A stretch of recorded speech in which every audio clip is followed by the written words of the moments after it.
The Galactic Council's assessment chamber fell silent as Ava stepped forward, her worn field jacket a stark contrast to the sleek biosuits of the assembled alien delegates. She carried a data tablet that looked ancient compared to their holographic interfaces, but her eyes held the kind of quiet confidence that came from decades studying Earth's most dangerous ecosystems. "This is unprecedented," chittered the Vexari representative, their crystalline form refracting the chamber's amber light into dancing patterns. "Your species requests full exploratory rights to Category 7 Death Worlds. You understand what you're asking?" Ava nodded. "We do." "Then you must submit to classification," the counselor continued, mandibles clicking with barely concealed disdain. "Every species in the galactic community has their predator indexed, analyzed, and ranked.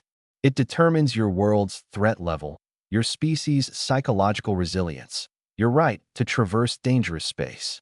The alien's multifaceted eyes fixed on her. What apex predator shaped humanity? Before Ava could answer, another human voice cut through the chamber. "That's not how it works on Earth." Aiden emerged from the observation gallery, his weathered hands bearing scars from a lifetime of wildlife rehabilitation. Where Ava studied predators in their habitats, Aiden had spent 30 years healing them, understanding them, living alongside them in ways most humans never dared. The council erupted in confusion.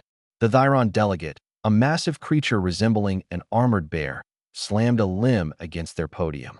"Explain yourself, human. Every world has its apex. On Thyros, the storm titans shaped our evolution. On Vexar Prime, the crystalline swarms. What hunted your ancestors?" Aiden and Ava exchanged a glance, and in that moment, an unspoken understanding passed between them. They'd had this conversation before, in a tent on the Serengeti, watching lions hunt under an African moon.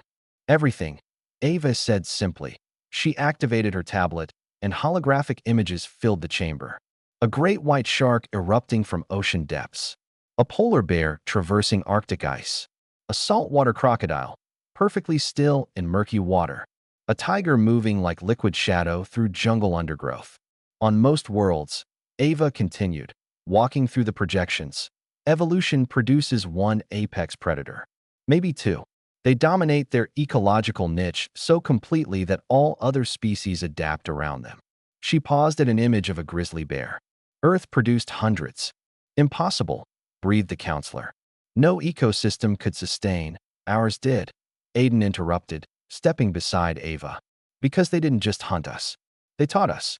He gestured, and the holograms shifted. Ancient cave paintings appeared, depicting humans alongside wolves. These hunted in packs, teaching us coordination. A leopard materialized. This one taught us to climb, to see in dim light, to store food in trees. An eagle. This showed us that height means advantage. Ava took over seamlessly. Every predator on Earth became our teacher. The venomous snakes taught us caution and pattern recognition. The big cats taught us patience and the perfect strike. The wolves taught us loyalty and pack tactics. The bears taught us territoriality and resource management. You're saying predators educated your species? The Vexari counselor's tone dripped with skepticism. "We're saying they forged us," Ava replied, her voice hardening. "Every human alive today is descended from ancestors who survived not one apex predator, but dozens. We learned to read tracks like language, to predict behavior, to turn disadvantages into advantages. We learned because we had to." Aiden pulled up new images. Humans running marathons. Freediving to impossible depths. Surviving in deserts, tundras, jungles, mountains. We're not the fastest, strongest, or most armored species.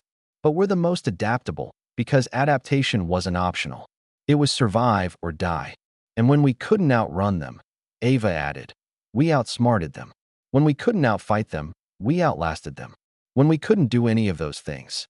She paused, meeting each delegate's eyes in turn. We made them our partners. The hologram shifted to modern images. Dogs working with search and rescue teams. Falconers hunting with birds of prey. Horses carrying humans across impossible distances. Dolphins assisting fishermen. We took our predators, Aiden said softly, and we made them family. The chamber remained silent for a long moment. Finally, the Thyron delegate spoke, their voice uncertain. This is not how evolution typically proceeds. No, Ava agreed. It's not. Most species get shaped by their apex predator. They develop specific defenses, specific behaviors, specific psychological traits to survive that one threat. She squared her shoulders. Humans got shaped by all of them.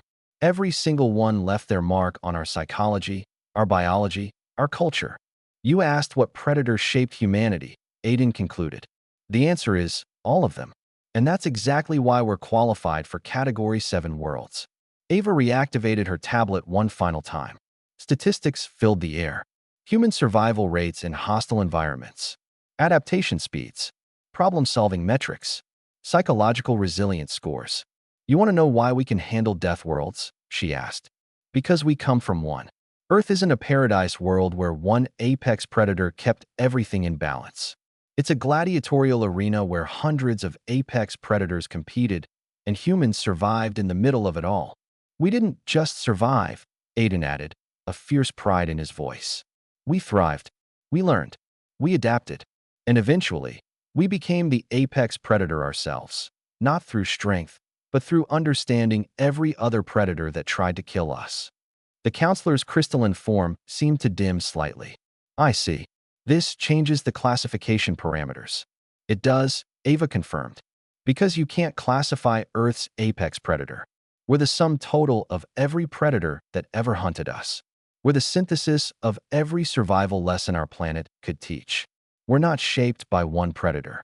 She smiled then, and there was something ancient and knowing in that expression, something that made the alien delegates shift uncomfortably in their seats. We're shaped by all of them, she finished. And that's the reason we made it. The vote for full exploratory rights passed unanimously. As Ava and Aiden left the chamber together, neither spoke. They didn't need to. They'd grown up on a world where predators taught lessons in silence, where survival meant understanding without words. Earth had made them more than ready for the stars. It had made them what the galaxy needed them to be, not conquerors, but survivors who understood that sometimes the greatest strength lay in learning from those who tried to destroy you. Behind them, the Council began the long process of reclassifying Earth. Not as a garden world, not as a death world, but as something entirely new, a forge world, a world where predators didn't just hunt, they created.